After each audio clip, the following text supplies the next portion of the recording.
क्या कर रहे हो? और एकीकरण के अंदर जो है हम लोग 7 चरण कंप्लीट कर चुके हैं। कितने चरण कंप्लीट कर चुके हैं? और अगर मैं तुम्हें ऐसा पूछूं कि एकीकरण के 5वें चरण के अंदर, एकीकरण के 5वें चरण के अंदर कौन सी कमेटी काम आई? तो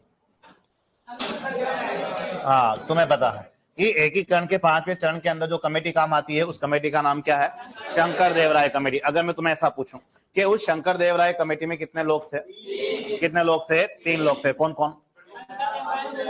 हाँ, एक तो शंकर खुद ही है, एक प्रभु है, और एक का नाम क्या है? आर के सिद्धावा। ठीक है, अगर मैं तुम्हें ऐसा प्रश्न पूछ लूं कि आबू देलवाड़ा और अजमेर मेरवाड़ा, आबू देलवाड़ा और अजमेर मेरवाड़ा राजस्थान में शामिल हुए किस कमेटी की सिफारिश पर?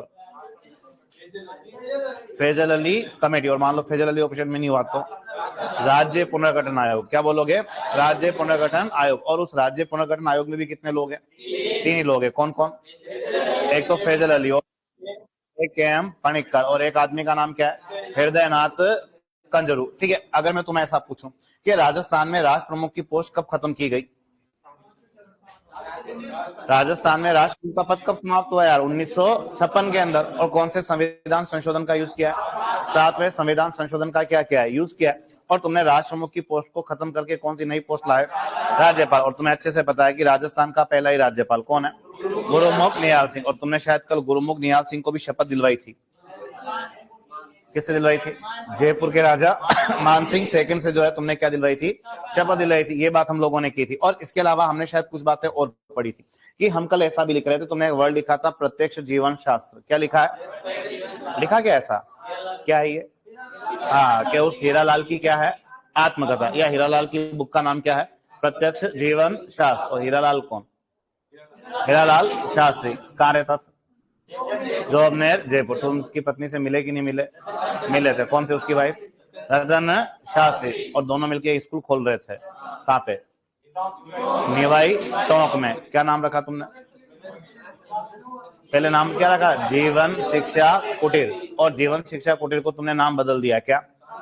शांताबाई। और फिर नाम क्या गया लास्ट में? वनस्थली में कन्वर्ट हो जाता। शांताबाई कौन थी? दोनों की लड़की। दोनों कौन? हीरालाल और रतन शास्त्री की लड़की का नाम क्या था? ठीक है। और इसके अलावा हम शायद कुछ बातें ऐसी भी कर रहे थे कि हमने कहीं ऐसा भी लिखा है कि राजस्थान का पहला मनोनीत मुख्यमंत्री कौन है? हीरालाल ही। और हीरालाल को किसने शपथ दिलाई थी?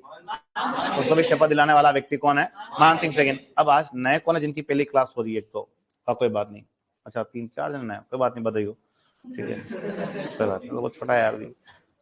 हम राजस्थान के इतिहास का पहले ही चैप्टर पढ़ रहे हैं, पहला टॉपिक चला, लेकिन आज उस पहले चैप्टर आगे सब कुछ पढ़ना बाकी है, 99 चीज पढ़ना बाकी है, लेकिन पहला टॉपिक जो है वो क्या है? कंप्लीट हो रहा। आज उसका लास्ट डे है। ठीक है, अभी जितना समझ में आया वहीं से लिखना, बाकी कल से जो नया टॉपिक शुरू होगा वहां से अपने सिलेबस का स्टार्ट मारना तुम लोग। ठीक है, तो अब वो क्या है कि एकीकरण के 7 चरण अपन ने कंप्लीट कर लिए। तो अब एकीकरण की केवल 2-4 बातें और रह गई, अपन इसको खत्म करके नया टॉपिक शुरू करते हैं। एक हेडिंग डालो, इंपोर्टेंट फैक्ट्स। हाँ, जो भी नए जुड़े हैं आज, जिनकी पहली क्लास है, तो हम कोई टॉपिक पढ़ रहे थे, आज उस टॉपिक का लास्ट क्लास है, कल से नया टॉपिक शुरू हो जाएगा, तो अपना सिलेबस वहां से शुरू मानना। लेकिन अभी जितनी बातें समझ में आ रही है उतना लिखने की कोशिश करो ना, क्योंकि हम इस टॉपिक को लगातार पढ़ रहे हैं, लेकिन आज उसका लास्ट क्लास है। ठीक है, लेकिन समझ में आ जाएगा जितना लिखोगे तुम लोग। Important facts. ठीक है, अब यहाँ पे क्या है कि यहाँ पे सारे आंसर तुम लोगों को ही देने हैं। ठीक है, और जैसे अगर मैं तुम्हें कहूं कि राजस्थान का अंतिम राष्ट्र प्रमुख कौन था? कौन होगा? मानसिंह सेकंड, जयपुर। लिखना शुरू करो, लिखो लिखो। राजस्थान के अंतिम राष्ट्र प्रमुख लिखना शुरू करो। राजस्थान के अंतिम राष्ट्र प्रमुख मानसिंह द्वितीय, जयपुर। राजस्थान के अंतिम राष्ट्र प्रमुख मानसिंह द्वितीय, जयपुर। मानसिंह द्वितीय, जयपुर। नेक्स्ट लिखो, लिखो राजस्थान के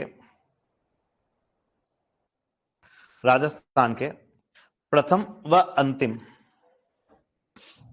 लिखो राजस्थान के प्रथम व अंतिम महाराष्ट्र प्रमुख।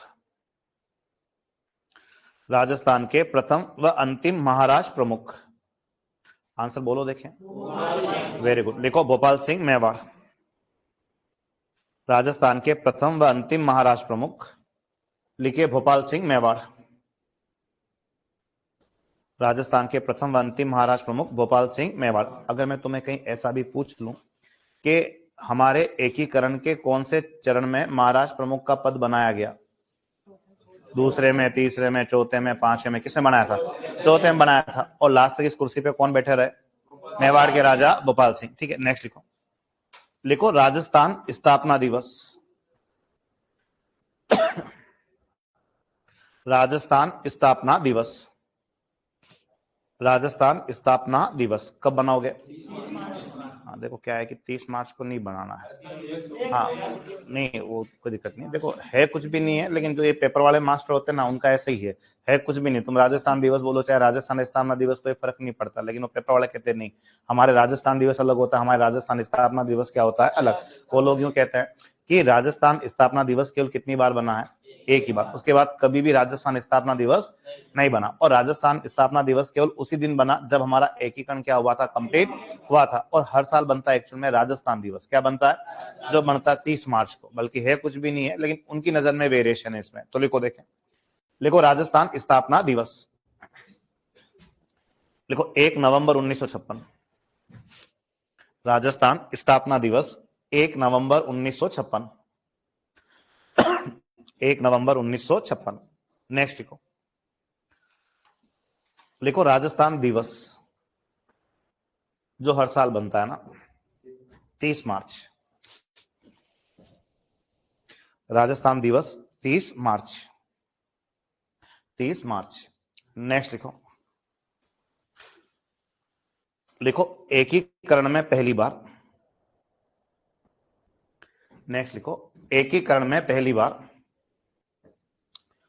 एकीकरण में पहली बार राजस्थान शब्द का उल्लेख। एकीकरण में पहली बार राजस्थान शब्द का उल्लेख। एकीकरण में पहली बार राजस्थान शब्द का उल्लेख। तुम ही बताना है, बताओ देखें। हाँ भाई, प्रश्न क्या है कि एकीकरण में पहली बार राजस्थान शब्द का उल्लेख कब होता है? तो पहले चरण का नाम क्या है? इसमें तुम्हें कहीं राजस्थान शब्द दिखाई नहीं दे रहा, लेकिन एकीकरण के जैसे ही दूसरे चरण का नाम लिखते हैं तो दूसरे चरण का नाम क्या है? पूर्व राजस्थान संघ। तो पूर्व और संघ के बीच में क्या वर्ड आ रहा है? क्या वर्ड आ रहा है? राजस्थान। तो एकीकरण में पहली बार राजस्थान वर्ड कौन से चरण में ऐड हुआ? तो कौन से चरण में ऐड हुआ है? सेकेंड चरण में। तो लिखो, देखें, लिखो एकीकरण में पहली बार राजस्थान शब्द का उल्लेख द्वितीय चरण में। द्वितीय चरण में 25 मार्च 1948 को हुआ था। द्वितीय चरण में 25 मार्च 1948 को हुआ था। द्वितीय चरण में 25 मार्च 1948 को हुआ था। 25 मार्च 1948 को हुआ था। ठीक है, अब यहां से आगे क्या हुआ, देखो कि जब एकीकरण शुरू हुआ था तो लोग ये नहीं कहते थे कि राजस्थान का एकीकरण हो रहा है। लोग क्या कहते थे कि भाई कौन से स्टेट का एकीकरण हो रहा है? किसका एकीकरण हो रहा है? राजपुताना का। तो एक दिन ऑफिशियल घोषणा करनी पड़ी कि जो ये नया राज्य बन जाएगा इसका नाम क्या रखेंगे। और एक दिन चुनना पड़ा और उस दिन हम ऑफिशियल राजपुताना से कहां के निवासी हो गए? क्योंकि जब एकीकरण शुरू हुआ था तो कोई नहीं कहता कि राजस्थान वालों का एकीकरण हो रहा था। सबके मुंह पे क्या नाम था? ये तो नाम आता ही नहीं था उस जमाने में। तो एक दिन घोषणा करनी पड़ी और उस दिन हम राजपुताना से कहां के निवासी बन जाते हैं? राजस्थान के क्या बन जाते हैं? निवासी बन जाते हैं। और ये नामों को लेकर बहुत लफड़ा होता है। ऐसा लफड़ा हमारे इधर भी था, क्योंकि आजकल नहीं होता, जैसे तुम शायद जानते हो कि कलकत्ता को कलकत्ता नहीं बोलना पड़ता है। क्या बोलना पड़ता है? कलकत्ता नाम सुने हो कि नहीं सुने हो? सुना ना, आजकल कलकत्ता को कलकत्ता नहीं बोलते, कलकत्ता को क्या बोलते हैं? कोलकाता। क्या बोलते हैं? क्या कलकत्ता खराब लग रहा था क्या तुम्हें? नहीं, फिर भी नाम क्या कर दिया? कोलकाता। पता है नाम थोड़ा बड़ा हो गया हो। ठीक है, जैसे वो कहते हैं कि उड़ीसा को उड़ीसा मत बोलो। उड़ीसा को क्या बोलना पड़ता है? ओडिशा कहना पड़ता है। क्या उड़ीसा खराब था क्या? कितना आसान वर्ड है उड़ीसा। अब ओडिशा सांस अंदर जा रही है कि नहीं? ठीक है, जैसे वो कहते हैं कि बेंगलोर को बेंगलोर मत बोलो। अब बेंगलोर को क्या बोलना पड़ता है? बेंगलुरु। मुंडा बिगाड़ना पड़ता है। ठीक है, वो जैसे नहीं होता वो बंबई को बंबई मत बोलो, बंबई को क्या बोलो? मुंबई। मुंडा गोल हो जाता पूरा इसमें तो। ठीक है, तो ये पता है ये ऐसे नाम बल्कि इजी वर्ड थे, ये बहुत आसान वर्ड थे, लेकिन इनका ही बंबई का मुंबई, बेंगलोर का बेंगलुरु कहो। ये पता ऐसा क्यों कर दिया इन लोगों ने? मैं तुम्हें पूछ रहा हूँ, मुझे तो आता है? तुम्हें आइडिया कि ऐसा क्यों किया गया? देखो क्या है कि ये भारत की एक बुराई है। भारत की है क्या? एक, इसको कहते हैं भाषावाद और क्षेत्रवाद। क्या कहते हैं? मतलब अपनी भाषा को ही बढ़ावा देना, अपने क्षेत्र को ही बढ़ावा देना। ठीक है, अब देखो क्या है कि कलकत्ता, कलकत्ता कहाँ है? उदयपुर से बाहर, ये तो आइडिया ठीक है। कि कलकत्ता कहाँ है? पश्चिम बंगाल में है। पश्चिम बंगाल की राजधानी क्या है? कलकत्ता। अब उधर चलता है बंगाली, क्या चलता है? बंगाली लैंग्वेज चलता है, तो उधर बंगाली के अंदर कलकत्ता वर्ड है ही नहीं। एक्चुअल में कलकत्ता जो इंग्लिश वर्ड है, कौन सा वर्ड है? जो अंग्रेजों ने अपने जमाने में दिया था। अब उन बंगाली के अंदर वो दिन भर वो आता आता करते होंगे, तो उन्होंने कलकत्ता को क्या सेट कर दिया? कोलकाता। ठीक है। ये कहते हैं कि बेंगलोर, भी बेंगलोर कहाँ है? कर्नाटक में। तो कर्नाटका में चलता है कन्नड़ लैंग्वेज, क्या चलता है? अब कन्नड़ के अंदर जो है वो बेंगलोर शब्द नहीं है, बेंगलोर भी इंग्लिश वर्जन है। तो वो कहता है कि नहीं यार, हम तो कन्नड़ लैंग्वेज बोलते हैं, तो बेंगलोर भी हमारे जैसे भाषा में होना चाहिए। तो उन लोगों ने बेंगलोर का क्या सेट कर दिया? बेंगलुरु। ये लोग कहते हैं कि उड़ीसा को उड़ीसा मत बोलो, उड़ीसा को क्या बोलो? ओडिशा कहो। ठीक है। तो उड़ीसा में चलता उड़िया लैंग्वेज, क्या चलता है? तो उड़िया लैंग्वेज के अंदर उड़ीसा वर्ड है ही नहीं, ये भी अंग्रेजों के जमाने का वर्ड है। तो इन्होंने कहा कि हमारी उड़िया लैंग्वेज में उड़ीसा होता ही नहीं है, हमारी उड़िया लैंग्वेज में क्या वर्ड होगा ये? तो उड़ीसा का इन लोगों ने क्या कर दिया? ओडिशा। संविधान के अंदर संशोधन तक करवाए, और संविधान के अंदर संशोधन करवा के जो है इनके नाम क्या कर दिए गए? चेंज किए गए। और वैसे ही कहते हैं कि बंबई को बंबई मत बोलो, बंबई को क्या बोलो? मुंबई। क्या बोलो? पता है ये बंबई का मुंबई क्यों कर दिया? कितना आसान वर्ड, बंबई अब मुंबई, बड़ा सा लग रहा है यार। पता है ये बंबई कहाँ है? महाराष्ट्र में। और बंबई में कौन रहता है? आप ठीक है, हीरो हीरोइन नहीं बोला। चलो देखो, महाराष्ट्र मराठे रहते हैं। कौन रहते हैं? मराठों के लिए बंबई बहुत खास जगह है, क्योंकि उनकी आर्थिक राजधानी भी है। तो वो कहते हैं कि मैं से महाराष्ट्र होता है। मैं से क्या होता है? महाराष्ट्र। ठीक है। तो मैं से मराठा होता है। मैं से क्या होता है? भाई मैं से महाराष्ट्र हुआ, मैं से मराठा, तो बै से बंबई क्यों? इस बै को हटा के इसके आगे भी क्या लगाओ? मैं। और बै को हटा के क्या सेट कर दिया? तो अब सेट हो गया, मैं से मराठा हो गया, मैं से महाराष्ट्र हो गया, और मैं से क्या हो गया? मुंबई हो गया। तो ऐसा लफड़ा हमारे इधर भी आ रहा था। तो ये लोग कहते हैं कि जो ये नया राज्य बनेगा उसका नाम क्या रखें? तो कुछ बूढ़े लोगों से पूछ लिया गया, तो वो क्या कहते हैं कि जो ये नया राज्य बन जाएगा तुम्हारा, उसका नाम तुम लोग क्या रखना? और हमने इनको पूछा कि साहब मरुकांतर नाम क्यों रखें? तो वो कहते हैं कि हम पढ़ते रहते हैं क्या? रामायण। और रामायण में किन्होंने? वाल्मीकि जी ने जो है वो रामायण में राजस्थान के भूभाग के लिए कहीं किस वर्ड का यूज किया है? मरुकांतर। तो कुछ लोग ऑप्शन देते हैं कि जो ये नया राज्य बनेगा इसका नाम तुम लोग क्या रखना? मरुकांतर। कुछ लोग और समझदार आए, वो कहते हैं चेंज करने की जरूरत नहीं, ये ठीक रहेगा। कौन सा? क्योंकि राजपुताना जो है राजपुताना जो है वो 1800 ईस्वी के अंदर, ये जो है वो किसने दिया था? जॉर्ज थॉमस ने दिया था। कुछ लोग और समझदार आए कि नहीं, एक काम करो, राजपुताना भी अच्छा वर्ड नहीं है, क्या नाम रखा जाए? रायता। थोड़े और ज्यादा समझदार आ गए तो वो कहते कि नहीं, क्या नाम रखो? रजवाड़ा। थोड़े और ज्यादा समझदार आ गए तो वो कहते कि नहीं, ये नाम रखना चाहिए। क्या रखना चाहिए? और ये राजस्थान, रजवाड़ा और राजस्थान, ये तीन नाम जो है किस आदमी ने दिए हैं? तो आदमी का नाम क्या? Colonel James Tod. और कर्नल जेम्स टोड ने ये तीन नाम कब दिए थे? 1829 के अंदर। तुम सब जानते हो कि 1829 में इसने मोटी सी किताब निकाली थी। कौन सी? Annals and antiquities of Rajasthan. वैसे तुम लोग पढ़ लोगे, ठीक है। और 1829 में जो कर्नल टोड ने एक किताब पब्लिश की थी, उसमें राजस्थान के तीन नाम दिए। कौन कौन से? राजस्थान, रजवाड़ा और राजस्थान। तो ये लड़ाई झगड़ा हमारे लिए भी था। तो इस स्टेट का नाम क्या रखे? तो एक दिन घोषणा करनी पड़ी, और उस दिन से हम राजपुताना से कहां के निवासी बन गए। और हमारे स्टेट को ऑफिशियल राजस्थान नाम किस तारीख को मिला था? तो आप बताओगे कि हमारा स्टेट कब से राजस्थान कहा जाने लगा? तो आप बताओगे कब से कहा जाने लगा? 26 जनवरी 1950 से। तो लिखो, देखे लिखो लिखो 26 जनवरी 1950 को,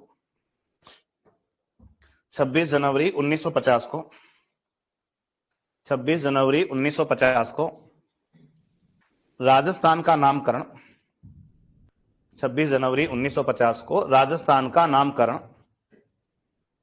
राजस्थान का नामकरण राजस्थान हुआ था। 26 जनवरी 1950 को राजस्थान का नामकरण राजस्थान हुआ था। राजस्थान का नामकरण राजस्थान हुआ था, ठीक है। बाकी इस दिन से पहले हम राजपुताना के लोग थे, अब हम कहां के लोग बन गए? राजस्थान। नेक्स्ट लिखो, लिखो वाल्मीकि की रामायण में, लिखो वाल्मीकि की रामायण में, वाल्मीकि की रामायण में राजस्थान के भूभाग के लिए, वाल्मीकि की रामायण में राजस्थान के भूभाग के लिए, राजस्थान के भूभाग के लिए, राजस्थान के भूभाग के लिए मरुकांतर, राजस्थान के भूभाग के लिए मरुकांतर शब्द का प्रयोग किया गया। राजस्थान के भूभाग के लिए मरुकांतर शब्द का प्रयोग किया गया। राजस्थान के भूभाग के लिए मरुकांतर शब्द का प्रयोग किया गया। नेक्स्ट लिखो, लिखो 1800 ईस्वी में, नेक्स्ट लिखो 1800 ईस्वी में जॉर्ज थॉमस ने, 1800 ईस्वी में जॉर्ज थॉमस ने राजस्थान को, 1800 ईस्वी में जॉर्ज थॉमस ने राजस्थान को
ठीक है, क्या लिख रहे थे हम लोग? देखो 1829 ईस्वी में कर्नल जेम्स टोड ने, भी आवाज चली गई थी है ना, वो अब आ गई है ना, लिखो। और तुम्हारा एक भाई प्रश्न पूछ रहा है कि राजस्थान नाम को संवैधानिक मान्यता कब प्राप्त हुई थी? वो 26 जनवरी 1985 रहेगा। ठीक है, लिखो 1829 ईस्वी में कर्नल जेम्स टोड ने राजस्थान को, कर्नल जेम्स टोड ने राजस्थान को, कर्नल जेम्स टोड ने राजस्थान को राजस्थान, रजवाड़ा व राजस्थान कहा था। 1829 ईस्वी में कर्नल जेम्स टोड ने राजस्थान को राजस्थान, रजवाड़ा व राजस्थान कहा था। राजस्थान, रजवाड़ा और राजस्थान कहा था। ठीक है, और 1800 ईस्वी में किसने? जॉर्ज थॉमस ने राजस्थान को क्या बोला है? राजपुताना कहा है। आप लोग कंप्लीट है यहां तक समझना? ठीक है, अब यहां से आगे क्या वो देखो कि इस एकीकरण के अंदर, इस एकीकरण के अंदर कुछ फेमस क्या भी है? कथन है। कथन मतलब किसी ने कुछ बोला और उसके इतिहास के अंदर छाप दिया गया। और एक आदमी क्या कहता है कि हमें बड़ा जोर आ रहा था जब हम लोग किस पे साइन कर रहे थे? कित पे साइन कर रहे थे? विलय पत्र। और विलय पत्र के बारे में मैंने तुम्हें बहुत अच्छे से बताया कि विलय पत्र को क्या टेक्निकल नाम देते हैं? Instrument of accession. और तुम्हें अच्छे से आइडिया है कि विलय पत्र पर साइन करने वाली पहली रियासत कौन सी है? बीकानेर है। सबसे लास्ट किसने साइन किए थे? धौलपुर। तो एक आदमी क्या कहता है कि हमें बड़ा जोर आ रहा है जब हम लोग किस पे साइन कर रहे हैं, और एक आदमी कहता है कि हमें ऐसी फीलिंग हो रही है कि हम खुद के किस पे साइन कर रहे हैं? डेथ वारंट पर क्या कर रहे हैं? हस्ताक्षर। और तुम में से हो सकता है कुछ जन ऐसे भी हो जिनको लगता है कि हम पिछले जन्म में तैयारी करें तब से अपने को आता है कि एक आदमी कहता है कि विलय पत्र पर हस्ताक्षर कर रहे कि हम खुद के डेथ वारंट पर क्या कर रहे हैं? हस्ताक्षर कर रहे हैं। पता है ऐसा कौन कहता है? कि ऐसा कहने वाला राजा जो है वो कहां का है? बांसवाड़ा। और बांसवाड़ा के राजा का नाम क्या था? तो आप बताओगे कि बांसवाड़ा के राजा का नाम क्या था? चंद्रवेद सिंह। क्योंकि एकीकरण वो प्रोसेस है जहां राजाओं को बड़ा जोर आ रहा है, क्योंकि एकीकरण वो प्रक्रिया है जहां राजाओं की राजशाही क्या हो रही है? खत्म। तो बांसवाड़ा का राजा चंद्रवीर सिंह कह रहे हैं कि हमें ऐसी फीलिंग आ रही है कि हम विलय पत्र पे साइन करते हुए कि हम खुद के डेथ वारंट पर क्या कर रहे हैं, हस्ताक्षर। भाई डेथ वारंट का मीनिंग क्या होता है, डेथ सर्टिफिकेट या मृत्यु प्रमाण पत्र। और जनरली मृत्यु प्रमाण पत्र कौन तैयार करता है, अरे डॉक्टर। पहले कौन, डॉक्टर देखता है कि नहीं है, फिर आगे का प्रोग्राम तो बाद में होता है, ठीक है। तो ये कह रहा है कि हम खुद जिंदा है और खुद के जिंदा रहते हुए खुद के साइन से खुद का डेथ सर्टिफिकेट खुद ही क्या कर रहे हैं, तैयार कर रहे हैं। ऐसा स्लोगन इस विलय पत्र पर साइन करते समय कौन बोलता है, बांसवाड़ा का चंद्रवीर सिंह। तो लिखो देखें, बांसवाड़ा शासक चंद्रवीर सिंह ने, बांसवाड़ा शासक चंद्रवीर सिंह ने विलय पत्र पर, बांसवाड़ा शासक चंद्रवीर सिंह ने विलय पत्र पर, विलय पत्र पर, विलय पत्र पर हस्ताक्षर करते हुए कहा था। बांसवाड़ा शासक चंद्रवीर सिंह ने विलय पत्र पर हस्ताक्षर करते हुए कहा था, विलय पत्र पर हस्ताक्षर करते हुए कहा था, ठीक है। डबल कोमा, इन्वर्टेड कोमा करके लिखो, लिखो मैं अपने डेथ वारंट पर, मैं अपने डेथ वारंट पर हस्ताक्षर कर रहा हूं, मैं अपने डेथ वारंट पर हस्ताक्षर कर रहा हूं, मैं अपने डेथ वारंट यानी मृत्यु प्रमाण पत्र, मैं अपने डेथ वारंट पर हस्ताक्षर कर रहा हूं। नेक्स्ट लिखो, लिखो माणिक्यलाल वर्मा ने कहा था। नेक्स्ट सेकंड स्लोगन लिखो, माणिक्यलाल वर्मा ने कहा था, माणिक्यलाल वर्मा ने कहा था। तो माणिक्यलाल से मिले कि नहीं मिले, मिले हैं। कहां मिले तुम लोग, तीसरे चरण में क्या कर रहा था, प्रधानमंत्री बना था, ठीक है। लिखो माणिक्यलाल वर्मा ने कहा था, और डबल कोमा इन्वर्टेड कोमा करके लिखो, लिखो मेवाड़ के महाराणा, मेवाड़ के महाराणा, मेवाड़ के महाराणा 10 लाख जनता के भाग्य का फैसला,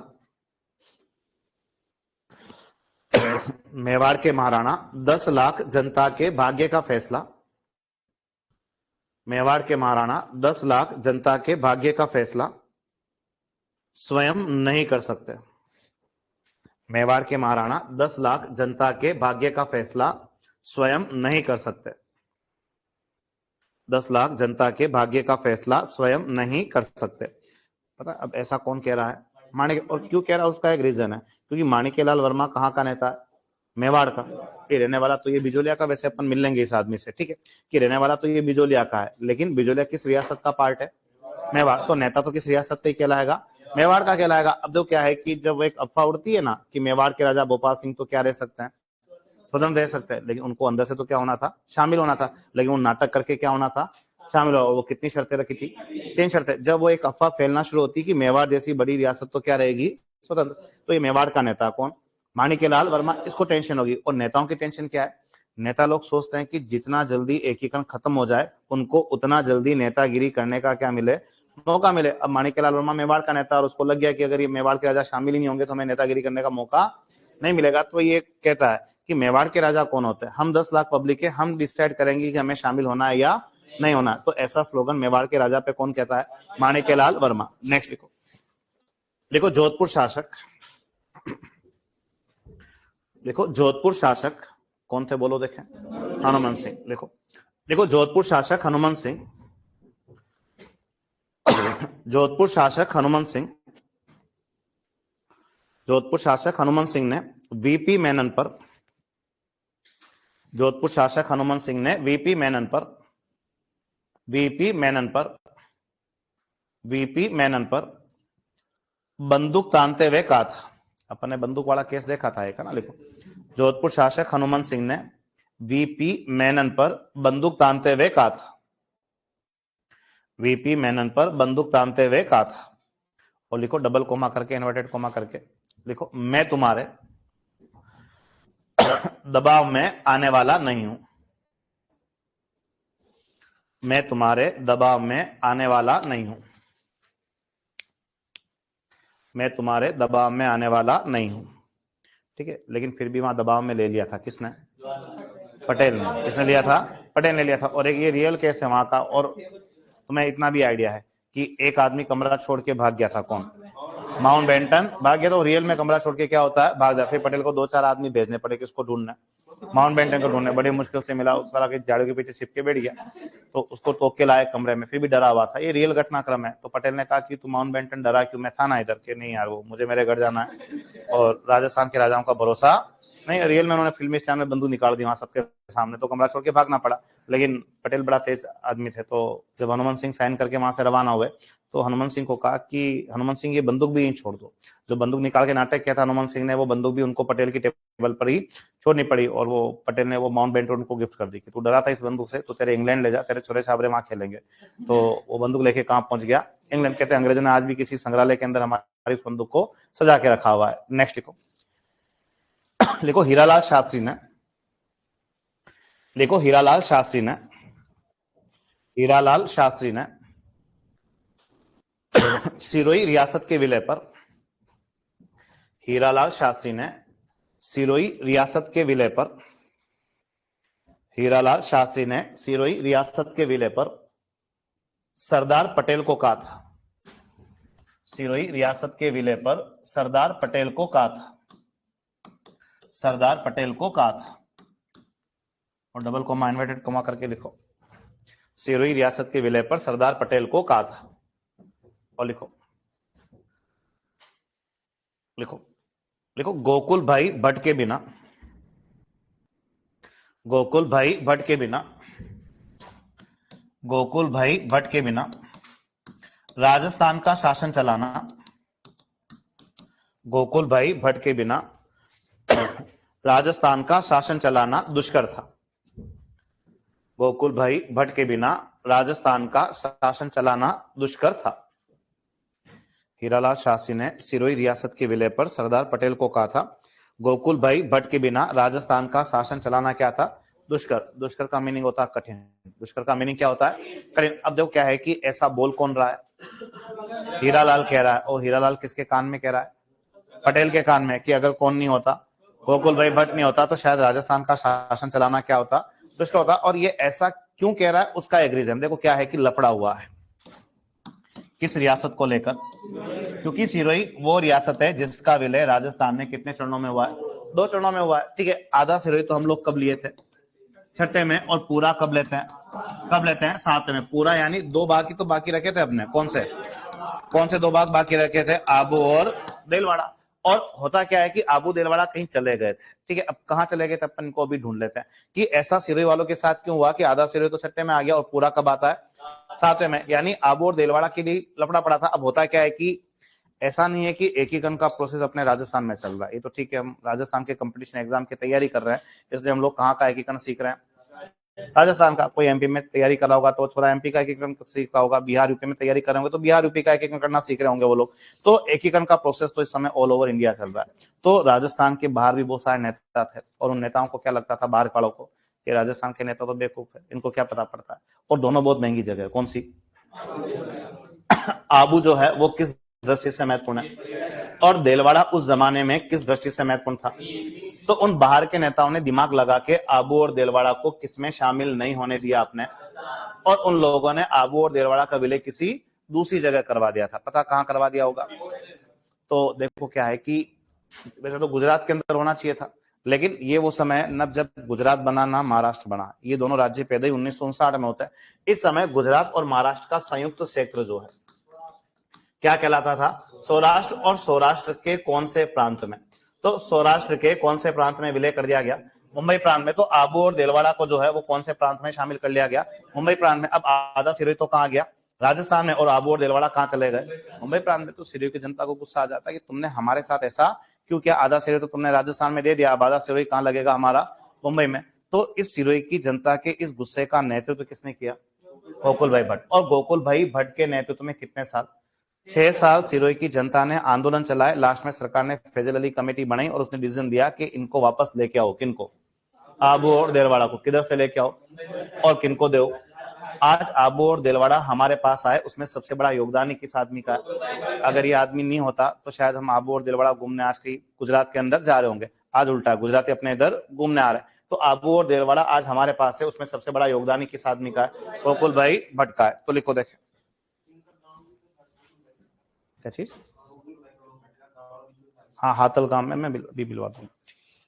लिखो लिखो, गोकुल भाई भट्ट के प्रयासों से, गोकुल भाई भट्ट के प्रयासों से, गोकुल भाई भट्ट के प्रयासों से आबू देलवाड़ा का, गोकुल भाई भट्ट के प्रयासों से आबू देलवाड़ा का, आबू देलवाड़ा का मुंबई प्रांत से, आबू देलवाड़ा का मुंबई प्रांत से, आबू देलवाड़ा का मुंबई प्रांत से राजस्थान में विलय हुआ था। आबू देलवाड़ा का मुंबई प्रांत से राजस्थान में विलय हुआ था। आबू देलवाड़ा का मुंबई प्रांत से राजस्थान में विलय हुआ था। राजस्थान में विलय हुआ था। ठीक है, अब देखो क्या है कि गोकुल भाई भट्ट से हम लोग यही मिल लेते हैं। ठीक है, अब ये तो गोकुल भाई भट्ट है, लेकिन मैं तो तुम्हें किसी गोकुललाल असावा से भी मिला चुका हूं। मिला है क्या मैंने तुम्हें? कहां मिले थे? सेकेंड चरण में। क्या कर रहा था वो? प्रधानमंत्री बना था। वो गोकुललाल असावा है। ये भाई कौन है?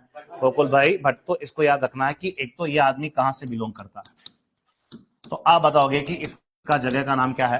हाथलगांव। और हाथलगांव की लोकेशन जो है वो कौन से डिस्ट्रिक्ट में है? सिरोही में। तो हाथलगांव सिरोही का रहने वाला आदमी कौन है? गोकुल भाई भट्ट। और गोकुल भाई भट्ट को इसलिए भी याद रखा जाता है कि इसमें एक बहुत बड़े आदमी की आत्मा है। तुम सब लोग जानते हो भी गांधी जी कितने थे?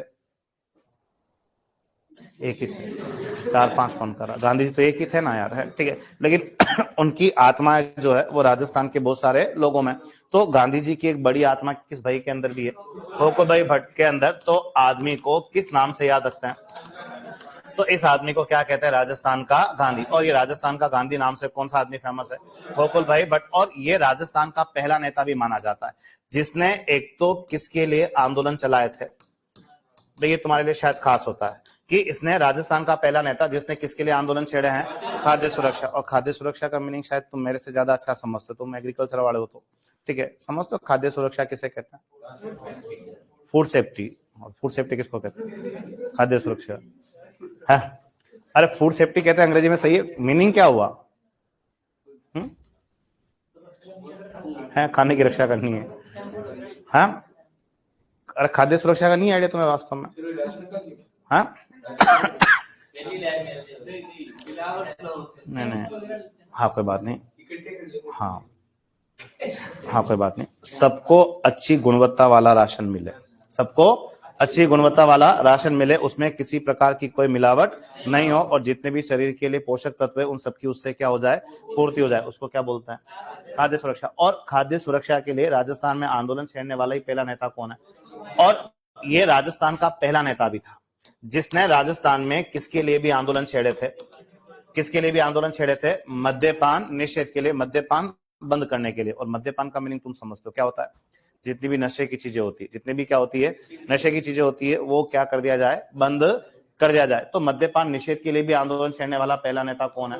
गोकुल भाई भट्ट, जो कहां से बिलोंग करता है? हाथलगांव, सिरोही। और कौन सा गांधी कहेंगे? तो लिखो, देखें क्वेश्चन बना के लिखना। लिखो गोकुल भाई भट्ट, गोकुल भाई भट्ट। लिखो हाथलगांव सिरोही निवासी, ब्रैकेट बना के लिख दो, इसकी बात है। हाथलगांव सिरोही निवासी, इन्हें राजस्थान का गांधी कहते हैं। हाथलगांव सिरोही निवासी, इन्हें राजस्थान का गांधी कहते हैं। इन्हें राजस्थान का गांधी कहते हैं, राजस्थान का गांधी कहते हैं। और ये राजस्थान का गांधी कहते हैं। और ये राजस्थान के प्रथम नेता थे जिन्होंने, और ये राजस्थान के प्रथम नेता थे जिन्होंने खाद्य सुरक्षा, राजस्थान के प्रथम नेता थे जिन्होंने खाद्य सुरक्षा व मद्यपान निषेध के लिए आंदोलन चलाए थे। ये राजस्थान के प्रथम नेता थे जिन्होंने खाद्य सुरक्षा व मद्यपान निषेध के लिए आंदोलन चलाए थे। खाद्य सुरक्षा व मद्यपान निषेध के लिए आंदोलन चलाए थे। खाद्य सुरक्षा व मद्यपान निषेध के लिए आंदोलन चलाए थे। और ब्रैकेट बंद। ठीक है, अब यहां से आगे क्या वो देखो कि हमारे पास ये तो शायद तुम लिख चुके हो कि अगर मैं तुम्हें पूछूं कि हमारे पास टोटल रियासतें कितनी हैं, 19, और तुम्हें शायद आता है कि 19 रियासतों में सबसे पुरानी रियासत कौन सी है, ऐसा लिखा कि नहीं लिखा? लिखा था मेवाड़ है, ठीक है। नवीन और अंतिम रियासत झालावाड़, क्षेत्रफल में सबसे बड़ी जोधपुर, जनसंख्या में बड़ी और दोनों में छोटी तो कौन सी होती है, शाहपुरा। और तो फिर तो तुम्हें ये भी आइडिया है कि राजस्थान की 19 रियासतों से कितने जिले बने थे, और जिस दिन हमारा एकीकरण कंप्लीट हुआ, किस दिन, 1 नवंबर 1956, तो राज्य को कौन सा डिस्ट्रिक्ट मिला, 26वां, और 26वां डिस्ट्रिक्ट कौन सा मिलता है, अजमेर मिलता है। तो ये तो तुम्हें आता। अब यहां से आगे क्या बोलते देखो कि हम एकीकरण के शुरुआत के कितने चरण देखते हैं, और उसके बाद हम नजर घुमाएं एकीकरण के चौथे चरण के ऊपर, तो हमें एक बहुत बड़ा वेरिएशन नजर आता है समय को लेके, कि ऊपर के 3 चरण देखें और बात करें उसके बाद एकीकरण के कौन से चरण के बारे में, तो समय को लेके एक बहुत बड़ा अंतर नजर आ रहा है। तुम्हें क्या अंतर नजर आता है बताओ, देखें।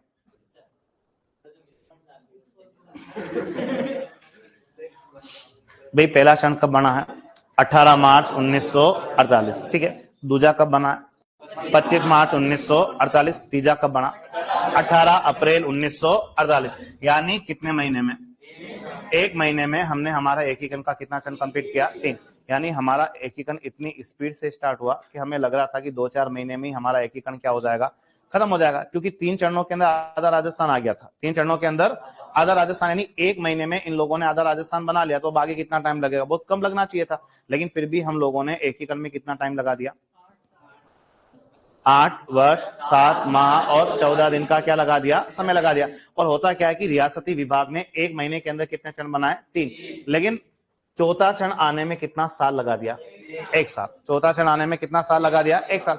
और जब हमारे कुछ नेता थे, उनको टेंशन होना शुरू हो जाता। उनका टेंशन यही है कि उनको ये लगता है जितना जल्दी एकीकरण की बीमारी खत्म हो, उनको नेतागिरी करने का क्या मिले, मौका मिले। तो नेता लोग सोचने लग गए, यार इन्होंने 3 चरण तो 1 महीने के अंदर बना दिए, ये तो बात ही नहीं कर रहे हैं किसके ऊपर, चौथे चरण के ऊपर। चौथा चरण यानी किसके बारे में, किसके बारे में, वृहद राजस्थान के बारे में। तो एक नेता भारत सरकार को धमकी देता है कि अब तो बना दो तुम लोग, क्या, वृहद राजस्थान। अगर नहीं बनाओगे, क्योंकि 1 साल होने को आया, तुमने नए चरण के ऊपर बात ही नहीं की, नहीं बनाओगे तो हम लोग क्या करेंगे।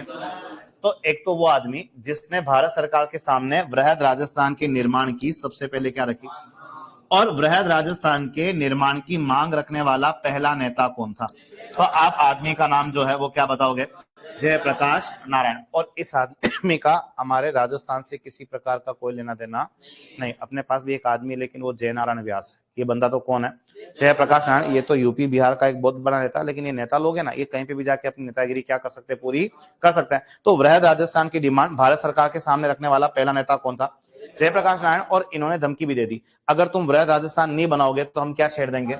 और नेताओं की पूरी तैयारी है, और उन्होंने इस काम के लिए एक किसका भी गठन कर लिया, राजस्थान आंदोलन कमेटी। और एक प्रश्न और बन जाता है कि राजस्थान आंदोलन कमेटी का गठन जो है वो किस चरण के निर्माण के लिए हुआ, चौथा चरण। यानी किसके लिए होता है, वृहद राजस्थान। और राजस्थान आंदोलन कमेटी का गठन जो है, राजस्थान आंदोलन कमेटी का गठन जो है वो किस आदमी की अध्यक्षता में हुआ था, तो एक आदमी का नाम क्या बताओगे, राम मनोहर लोहिया। और राम मनोहर लोहिया की अध्यक्षता में क्या बनती है, राजस्थान आंदोलन कमेटी। किस चरण के निर्माण के लिए, वृहद राजस्थान के निर्माण के लिए। और वृहद राजस्थान की डिमांड रखने वाला पहला नेता कौन है, जयप्रकाश नारायण। तो लिखना शुरू करो, देखें लिखो, जयप्रकाश नारायण। जयप्रकाश नारायण प्रथम नेता थे जिन्होंने, जयप्रकाश नारायण प्रथम नेता थे जिन्होंने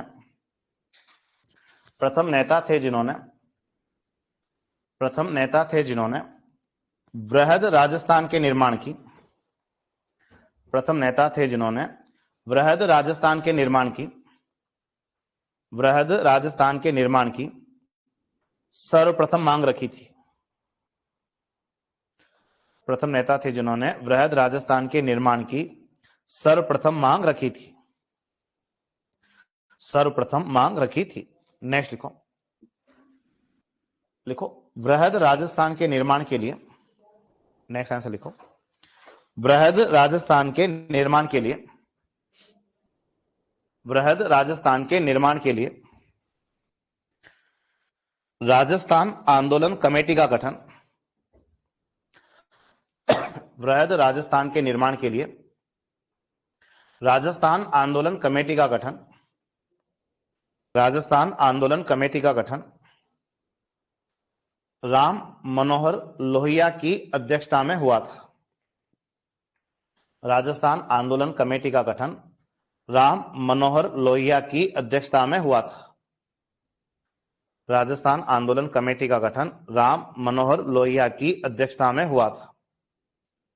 राम मनोहर लोहिया की अध्यक्षता में हुआ था, लिखा आप लोगों ने। अब यहां से आगे क्या वो देखो कि हमारे कुछ राजा ऐसे हैं जो सपना देखते हैं। क्या सपना देखते हैं? हमारे राजाओं को क्या लगता है कि अंग्रेज तो भारत छोड़ के जा रहे हैं। अंग्रेज तो क्या है? भारत छोड़ के जा रहे हैं। गए कि नहीं गए? गए ना, कोई बात तो नहीं ना, ठीक है। तो अंग्रेज तो भारत छोड़ के जा रहे हैं और अंग्रेजों ने कमान दे दी है भारत के नेताओं को। अंग्रेज तो भारत छोड़ के जा रहे हैं और अंग्रेज भारत की कमान किनको दे रहे हैं? भारत के नेताओं को दे रहे हैं। और हमारे कुछ राजाओं को क्या लगता है कि इन नेताओं की सुनता कौन है?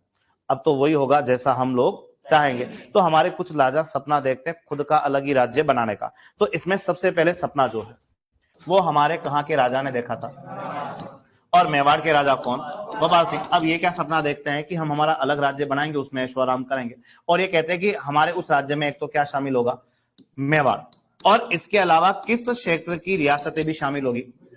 और इसके अलावा किस क्षेत्र की रियासतें भी शामिल होगी? मालवा। और गुजरात और मालवा और मेवाड़, हम सारे इस साइड के। मालवा का मीनिंग समझ पा रहे हो तुम लोग? क्या है? मध्य प्रदेश। क्या है कि इस क्षेत्र की सारी रियासतें हम एक हो जाएंगे और हम एक होके हमारा एक अलग ही स्टेट बनाएंगे और उस राज्य का नाम ये लोग क्या रखेंगे? क्या नाम रखेंगे? राजस्थान यूनियन। तो एकीकरण से पहले राजस्थान यूनियन बनाने का सपना किस राजा का था?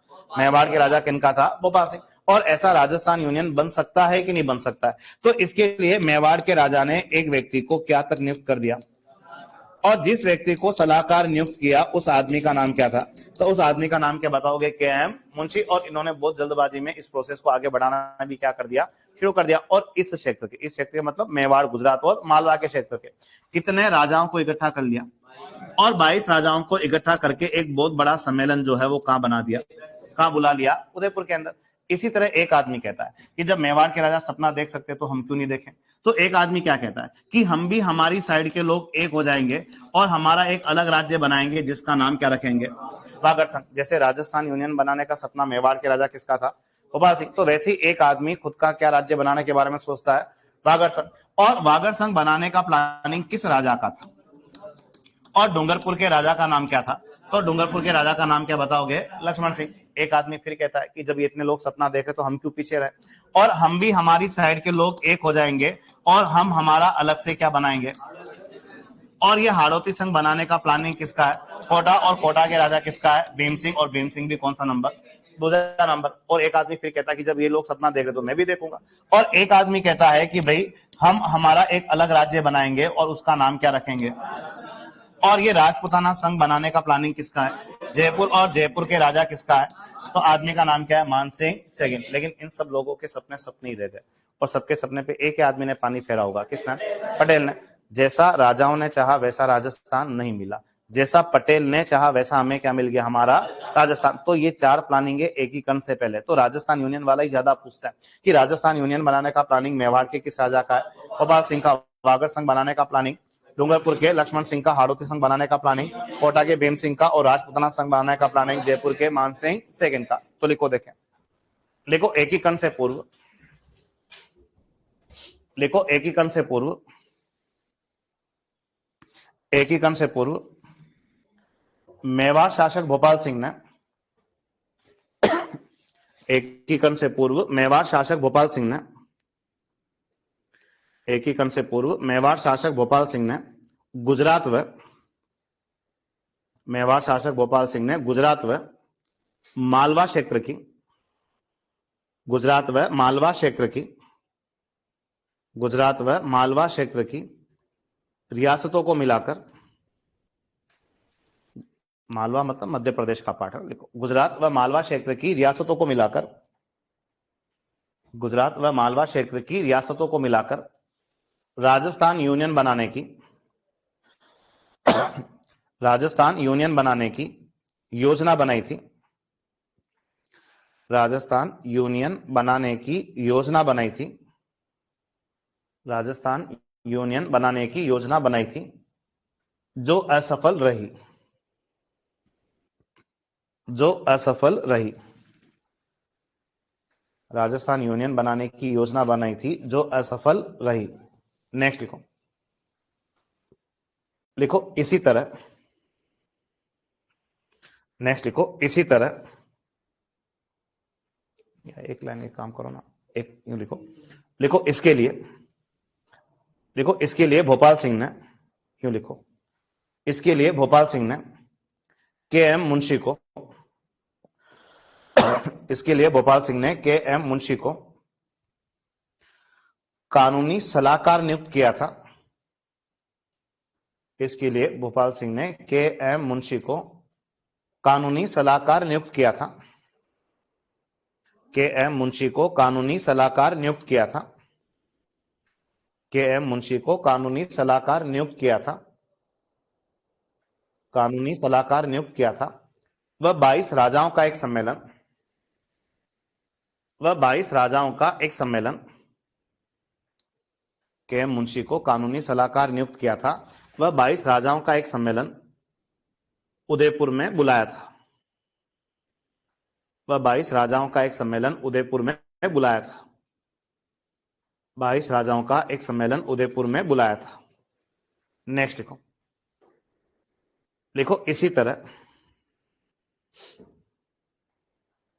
नेक्स्ट लिखो इसी तरह डूंगरपुर शासक लक्ष्मण सिंह ने,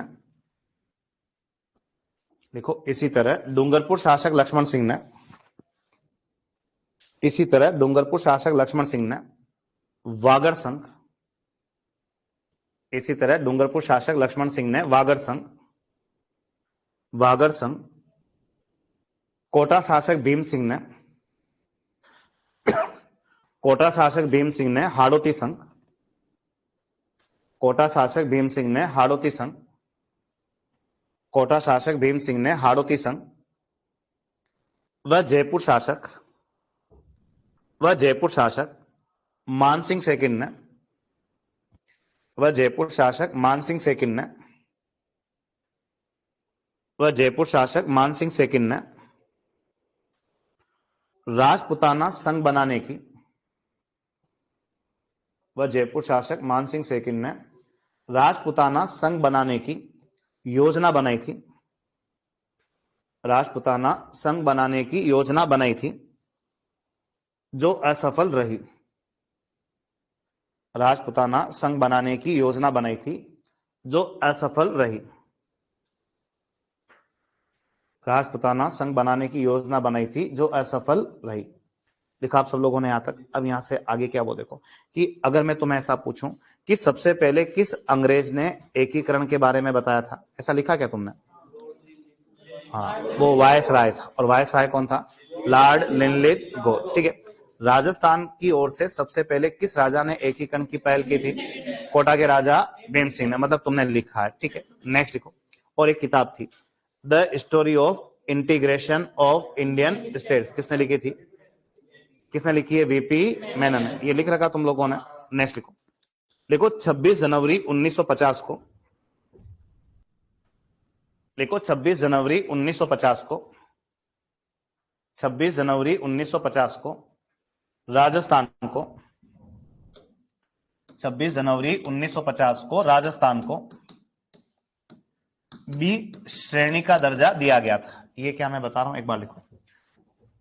26 जनवरी 1950 को राजस्थान को बी कैटेगरी, 26 जनवरी 1950 को राजस्थान को बी श्रेणी का दर्जा दिया गया था।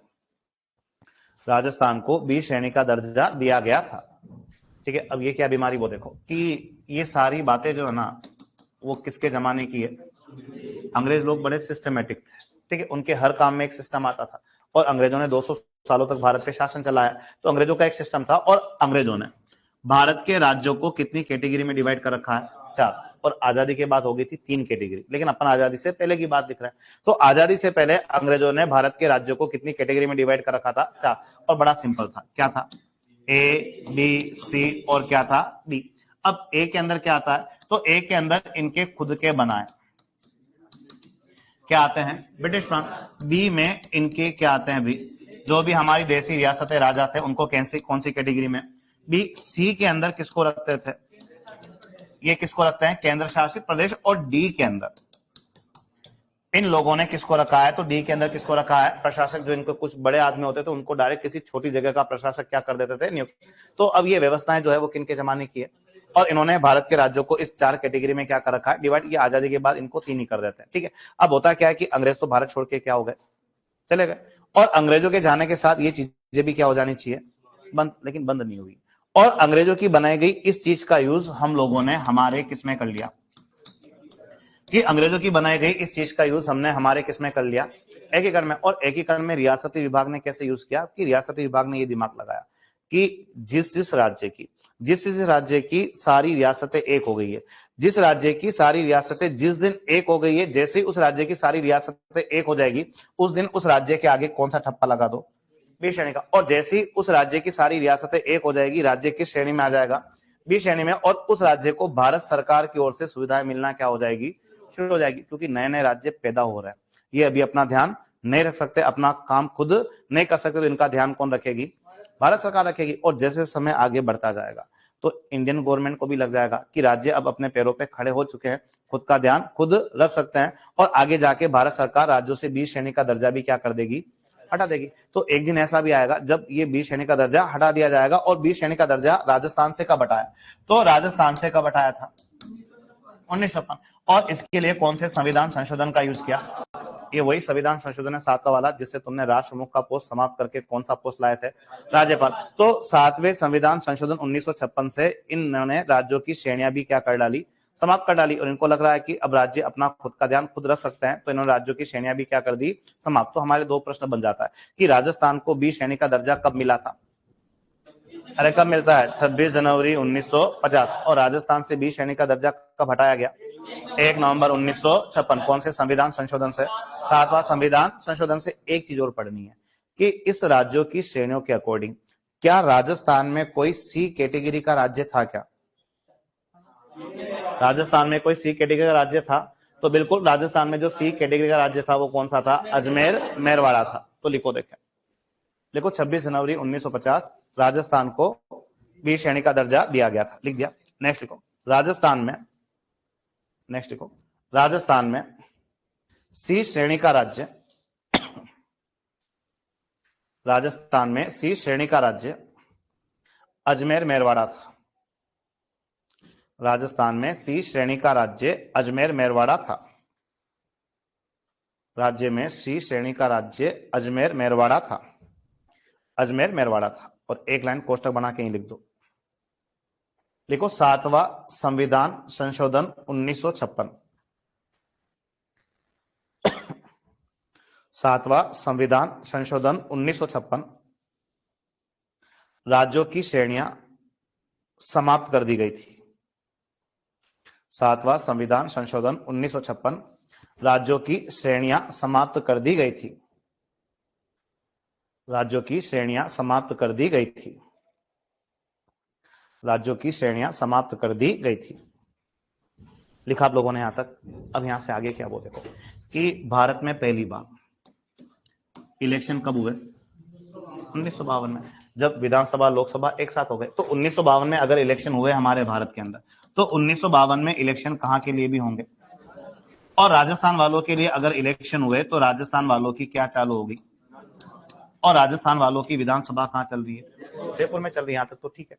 लेकिन अब यहां से आगे क्या, वो देखो कि 1952 में एक ऐसा क्षेत्र जो ठीक है अभी अपने राजस्थान के बीचों बीच, जो ठीक अभी कहां है, अपने राजस्थान के बीचों बीच, लेकिन अभी तक अपने राजस्थान वालों का हिस्सा नहीं है। पता मैं किसकी बात करना चाह रहा हूं, कि मैं जिसकी बात करना चाह रहा हूं वो क्षेत्र हमारा कौन सा है, वो क्षेत्र हमारा कौन सा है, अजमेर मेरवाड़ा। क्योंकि इस समय अजमेर मेरवाड़ा क्या है, केंद्र शासित प्रदेश। अब भारत में इलेक्शन कब हुए हैं, 1952 में। अब 1952 में इलेक्शन हुए, राजस्थान में इलेक्शन हुए, राजस्थान वालों की विधानसभा कहां चालू होगी।